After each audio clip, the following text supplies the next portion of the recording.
नमस्कार दोस्तों, आप देख रहे हैं लोकमत हिंदी और मेरा नाम है सुनील कनौजिया। लोकसभा चुनाव के 5वें चरण में महाराष्ट्र की 13 सीटों पर मतदान होने जा रहे हैं। इन 13 में से 6 सीटें मुंबई की है और कहा जा रहा है कि इन 6 सीटों में जो सबसे ज्यादा सीटों पर कब्जा करेगा उसे आने वाले विधानसभा और बीएमसी के चुनाव में फायदा होगा। आज हम इन 6 सीटों पर जो बदलते हुए समीकरण है उस पर चर्चा करेंगे और बताने की कोशिश करेंगे कि यहाँ पर किसका पलड़ा भारी बनता हुआ नजर आ रहा है। सबसे पहले मैं आपको बता देता हूं कि यहाँ पर जो 6 सीटें हैं उनके नाम क्या क्या है। यहाँ पर जो सीटें हैं उनके नाम है Mumbai south, Mumbai south central, Mumbai north, Mumbai north central, Mumbai north east और मुंबई नॉर्थ वेस्ट। अब इन सीटों के समीकरणों को बदलने के पहले मुंबई और महाराष्ट्र की जो बदलती हुई राजनीति है उसे भी हम जान लेते हैं।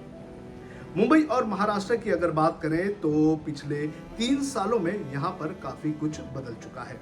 यहाँ पर शिवसेना के 2 हिस्से हो चुके हैं और एनसीपी के भी 2 हिस्से हो चुके हैं। एक हिस्सा शिवसेना का कांग्रेस के साथ है तो एक हिस्सा चला गया है बीजेपी के साथ। ऐसा ही एनसीपी के साथ हुआ है। यहाँ पर जो अजीत पवार है वो बीजेपी के साथ चले गए हैं और शरद पवार जो है वो कांग्रेस के साथ है। तो मुंबई में जो 4 पार्टियों की लड़ाई होती थी अब ये लड़ाई 6 सीटों की हो चुकी है। सबसे पहले बात करेंगे मुंबई साउथ सीट की। यहाँ पर शिवसेना के बीच लड़ाई है, यानी कि एकनाथ शिंदे और उद्धव ठाकरे की शिवसेना के बीच। इसके पहले यहाँ पर शिवसेना और कांग्रेस के बीच लड़ाई हुआ करती थी, लेकिन जब से एकनाथ शिंदे अलग हुए हैं उसके बाद से यहाँ पर शिवसेना बनाम शिवसेना का मुकाबला नजर आ रहा है। यहाँ पर उद्धव ठाकरे ने अरविंद सावंत को एक बार फिर से मैदान में उतारा है तो वहीं दूसरी तरफ एकनाथ शिंदे ने यामिनी यादव को मौका दिया है। आपको बता दें कि यामिनी यादव बाइकला इलाके से विधायक है जो इस वक्त शिंदे गुट में है। वहीं अगर बात करें अरविंद सावंत की तो अरविंद सावंत जो है वो पिछले 2 टर्म से शिवसेना के एमपी इस सीट से रहे हैं। हालांकि ये दोनों चुनाव जो है वो बीजेपी के साथ उद्धव ठाकरे ने लड़ा था। यहाँ के चुनावी समीकरण की अगर बात करें तो यहाँ पर जो मुस्लिम वोटर है वो काफी ज्यादा निर्णायक साबित हो सकता है। यहाँ पर कई सारे ऐसे पॉकेट्स हैं जहाँ पर कांग्रेस का अच्छा खासा दबदबा है और हो सकता है कि अरविंद सावंत को उसका फायदा हो। लेकिन अरविंद सावंत के खिलाफ यहाँ पर मिलिंद देवरा का एकनाथ शिंदे के साथ जाना नजर आ रहा है। मिलिंद देवरा की अगर बात करें तो कहा जाता है कि साउथ बॉम्बे की ये जो सीट है ये हमेशा से ही देवरा फैमिली का गढ़ रहा है और जिस तरह से मिलिंद देवरा जो है वो कांग्रेस छोड़कर एकनाथ शिंदे के साथ चले गए हैं उसके बाद ऐसा लग रहा है कि यहाँ पर हो सकता है कि जो अरविंद सावंत के वोटर्स हैं वो बिखर जाए। आपको ये भी बता दें कि यहाँ पर पिछले 2 चुनाव में जो अरविंद सावंत हैं उन्होंने मिलिंद देवरा को 1-1 लाख के वोटों के मार्जिन से हराया था, लेकिन उस वक्त अरविंद सावंत यानी कि शिवसेना के साथ बीजेपी नजर आ रही थी। अगली सीट है मुंबई साउथ सेंट्रल की। यहाँ भी शिवसेना बनाम शिवसेना की लड़ाई हमें देखने मिल रही है। इस सीट की अगर बात करें तो पारंपरिक तौर पर ये सीट हमेशा से ही शिवसेना की रही है, लेकिन एकनाथ शिंदे के अलग होने के बाद और शिवसेना के 2 कैंडिडेट उतरने के बाद यहाँ की जो लड़ाई है वो काफी ज्यादा दिलचस्प हो चुकी है। यहाँ पर एकनाथ शिंदे ने राहुल शिवाले को एक बार फिर से मौका दिया है। राहुल शिवाले इस सीट से 2 बार से सांसद हैं। वहीं अगर बात करें उद्धव ठाकरे की तो उद्धव ठाकरे ने अनिल देसाई को मौका दिया है। कहा जाता है कि अनिल देसाई जो है वो राहुल शिवाले के लिए इसी सीट पर 2014 और 2019 में रणनीति बनाते हुए नजर आए थे, लेकिन इस बार उन्हें अब खुद के लिए रणनीति बनाना पड़ रहा है। आपको बता दें कि इस सीट पर 1991 से लेकर 2004 तक शिवसेना का कब्जा रहा। 2004 में कांग्रेस के एकनाथ गायकवाड ने यहां पर जीत हासिल की, लेकिन उसके बाद वापस से शिवसेना की वापसी हो गई। ये सीट जो है ये काफ़ी ज़्यादा महत्वपूर्ण है क्योंकि ये सीट जो है मुंबई के दिल में मानी जाती है और इस सीट पर अगर बात करें तो M2 का फैक्टर जो है वो काफ़ी ज़्यादा निर्णायक साबित हो सकता है। M2 यानी कि मराठी और मुस्लिम वोटर्स की। यहाँ पर अगर बात करें तो लगभग 57% मराठी वोटर्स और लगभग 19% जो है वो मुस्लिम वोटर्स हैं और इन वोटर्स ने जिनको सबसे ज़्यादा वोट दिया तो उसको सीट पक्की हो सकती है। लेकिन जिस हिसाब से जो मराठी वोट्स का यहाँ पर बंटवारा होता हुआ नजर आ रहा है उससे ये कह पाना काफ़ी ज़्यादा मुश्किल है कि जीत किसकी होगी। अगली सीट है मुंबई नॉर्थ। इस सीट पर बीजेपी और कांग्रेस की सीधे सीधे लड़ाई है। बीजेपी ने यहां से केंद्रीय मंत्री पीयूष गोयल को मैदान में उतारा है तो वहीं कांग्रेस ने भूषण पाटिल को मौका दिया है। यहां पर लोकल बॉय और आउटसाइडर की लड़ाई बनती हुई नजर आ रही है। आपको बता दें कि बतौर लोकसभा कैंडिडेट ये पीयूष गोयल का पहला चुनाव है, लेकिन अगर बात करें भूषण पाटिल की तो भूषण पाटिल लगातार पीयूष गोयल को आउटसाइडर बताते हुए नजर आ रहे हैं। इस सीट की अगर बात करें तो पारंपरिक तौर से ये सीट जो है ये बीजेपी की रही है। जो राम नाईक हैं जो कि पूर्व केंद्रीय मंत्री रहे हैं वो यहाँ पर 1989 से लेकर 2004 तक लगातार 5 बार सांसद रहे हैं। 2004 में उनकी जो है हार हुई थी। गोविंदा ने कांग्रेस की सीट पर चुनाव लड़ते हुए राम नाईक को हार दी थी, लेकिन उसके बाद वापस से राम नाईक ने इस सीट पर कब्जा कर लिया। इसके बाद से ही लगातार बीजेपी का इस पर कब्जा रहा है। 2019 में गोपाल शेट्टी को यहां पर मौका दिया गया था। गोपाल शेट्टी के खिलाफ कांग्रेस ने अभिनेत्री उर्मिला मातोंडकर को मैदान में उतारा था, लेकिन गोपाल शेट्टी ने 9 लाख में से लगभग 7 लाख वोटों को लेकर बड़ी जीत हासिल की थी। लेकिन इस बार गोपाल शेट्टी को मौका नहीं दिया गया है, उनकी जगह पर पीयूष गोयल को मैदान में उतारा गया है। आपको बता दें कि कांग्रेस के नेता और उद्धव ठाकरे के गुट के जो नेता हैं उन्होंने इस लड़ाई को लोकल बॉय बनाम आउटसाइडर की बना दी है। लगातार इस तरह के बयान जो है वो दिए जा रहे हैं।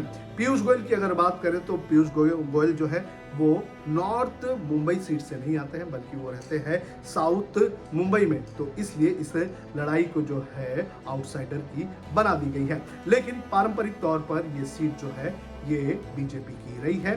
देखना ये जरूरी है कि क्या कांग्रेस 2004 का मैजिक दोहरा पाएगी।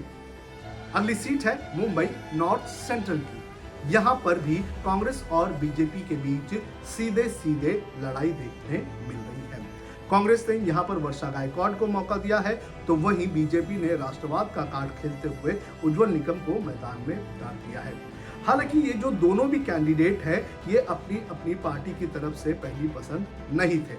कांग्रेस की अगर बात करें तो कांग्रेस यहां पर 4 लाख मुस्लिम वोटर्स को देखते हुए नसीम खान को मौका देना चाह रही थी, लेकिन उद्धव ठाकरे के मना करने के बाद ये टिकट जो है वो वर्षा गायकवाड को दे दी गई। बीजेपी की अगर बात करें तो बीजेपी यहां से आशीष शेलार को मौका देने वाली थी, लेकिन आशीष शेलार ने जो है वो यहां से चुनाव लड़ने से इनकार कर दिया।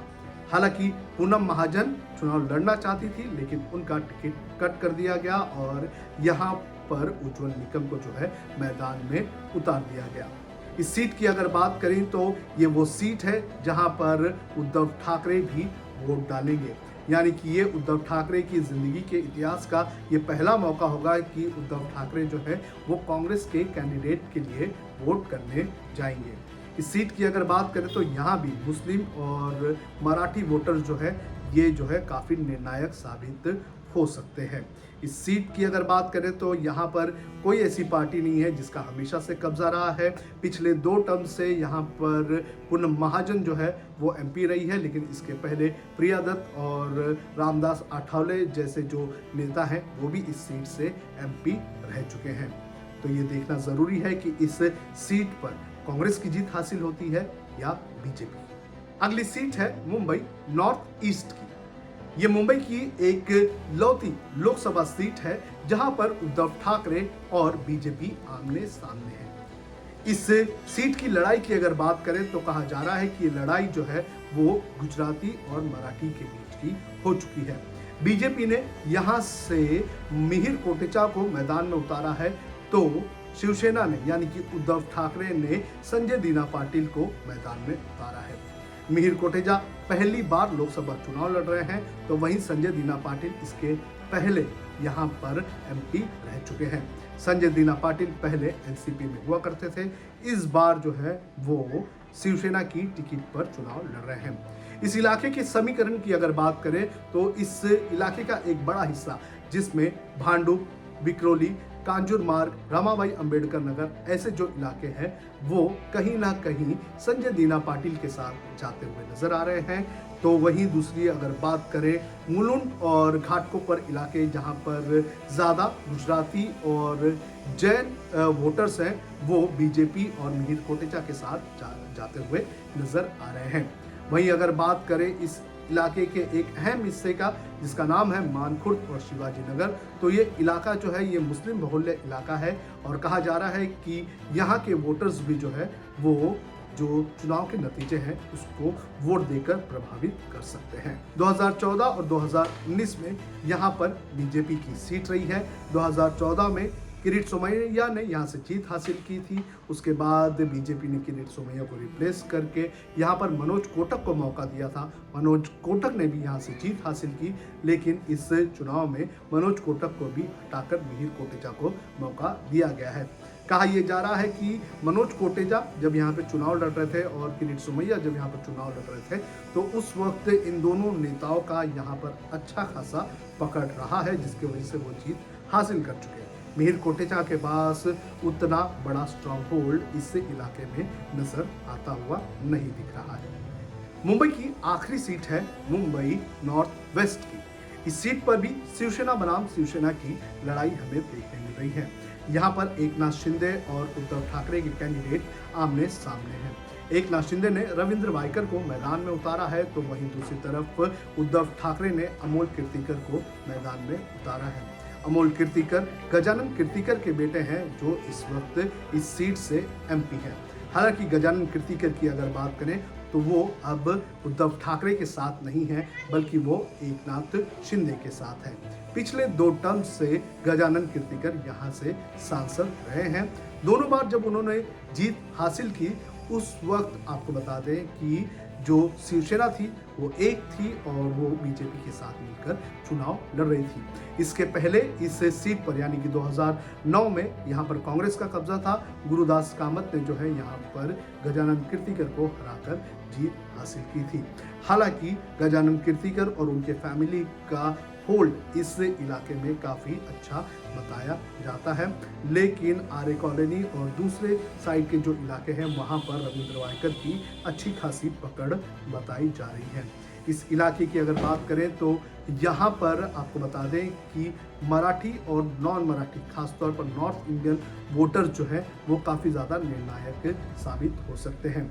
इस सीट पर पहले कांग्रेस नेता संजय निरुपम उम्मीद कर रहे थे कि उन्हें इस सीट पर चुनाव लड़ने का मौका मिलेगा, लेकिन जब यहाँ पर उद्धव ठाकरे ने अपनी दावेदारी ठोकी तो इससे नाराज होकर संजय निरुपम ने पार्टी से इस्तीफा दे दिया और वो एकनाथ शिंदे के साथ चले गए।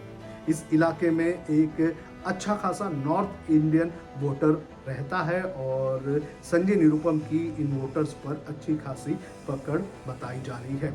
अगर संजय निरुपम के हिसाब से सब कुछ सही चला तो हो सकता है कि एकनाथ शिंदे के खेमे में ये सीट चली जाए। तो महाराष्ट्र की राजनीति में और मुंबई की राजनीति में ये काफ़ी ज़्यादा बदले हुए समीकरण हमें नज़र आ रहे हैं। अब वोटर्स महाराष्ट्र के और मुंबई के ये डिसाइड करेंगे कि महाराष्ट्र में किसका डंका बजेगा।